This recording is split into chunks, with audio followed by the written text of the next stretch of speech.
It's the new con targeting pet lovers, and it's netted hundreds of thousands of dollars. Stupid and hurt are the two things that come up. We were just so overwhelmed with just getting the puppy in our hands. We just didn't really think about it. Sadly, we're seeing an explosion of puppy scams during COVID-19. I felt fairly stupid that I'd actually paid without physically seeing the puppy. He said, yep, Rocco is available, he's ready to go now, he's 9 weeks old. When you see their furry little faces, you can understand why these Aussie families were excited to welcome a new companion into their lives. They each handed over thousands of dollars to who they thought were breeders, only to find out all they paid for was a digital image that ended up being a fake. Unfortunately, I got scammed. Chelsea Costa has wanted a French bulldog for as long as she can remember, and finally the timing felt right. So she jumped online and came across this website. This looks good. There was so much detail. Premiumbullies.com.au lists British, Australian and French bulldogs for sale. And it was this little lilac puppy named Rocco Chelsea simply couldn't resist. He had a little white patch on his chest and just his face. Chelsea sent an email to the website inquiring about the puppy and received this reply. Rocco is still available and ready to go now. He will come with full registration papers and health records. Are you ready to buy him now? Regards, Mark. Chelsea made the mistake of only communicating via text and emails, and she also told Mark where she was located north of Brisbane. He said, I'm actually up in Townsville. And I was like, okay. It meant Chelsea couldn't see the puppy in person. The only option was to have Rocco shipped to Brisbane at an additional cost, taking the total to $3,500. I rang up a vet and got them to confirm the microchip number of the puppy. Not real. It turns out multiple people were handing over their hard-earned cash at the same time for the exact same puppy, which they would later find out didn't exist in Australia.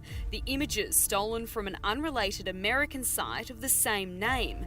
The fake breeder from the Aussie website was also using an innocent man's identity to commit the scam. Yeah, apparently I owe $94,000 odd dollars, and I open up all these bank accounts, and what do you do?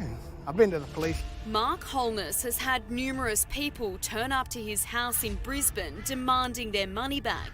The truck driver wants people to know he is also a victim in this mess. It makes me feel bad enough that they're using my name and people are getting ripped off with my name.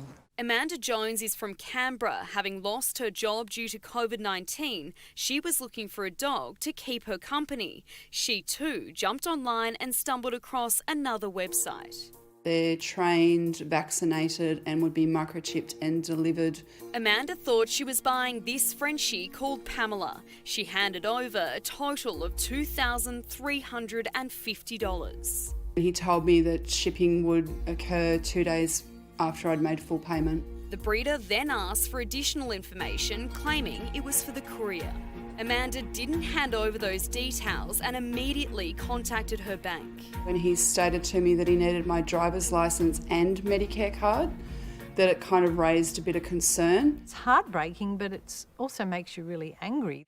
Pensioners Sue and Henry Carroll thought they'd never fall victim to a scam. The regular breeders were asking $3,500 and we were like, well, you know, we're pensioners now, so it was a bit exy. Sue found a site advertised on Gumtree with a puppy ready to go for a bargain price of $1,800 based in Darwin.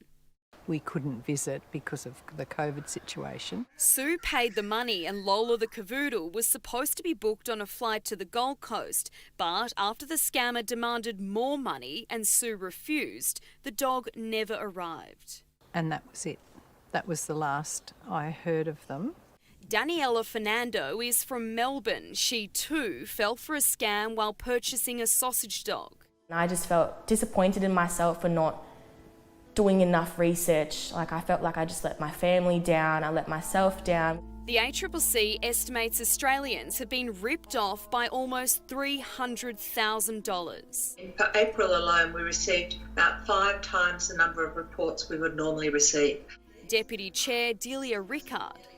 If you're looking for a puppy online, only go for one that you can collect in person. It's very heartbreaking, but it's definitely taught me a lesson.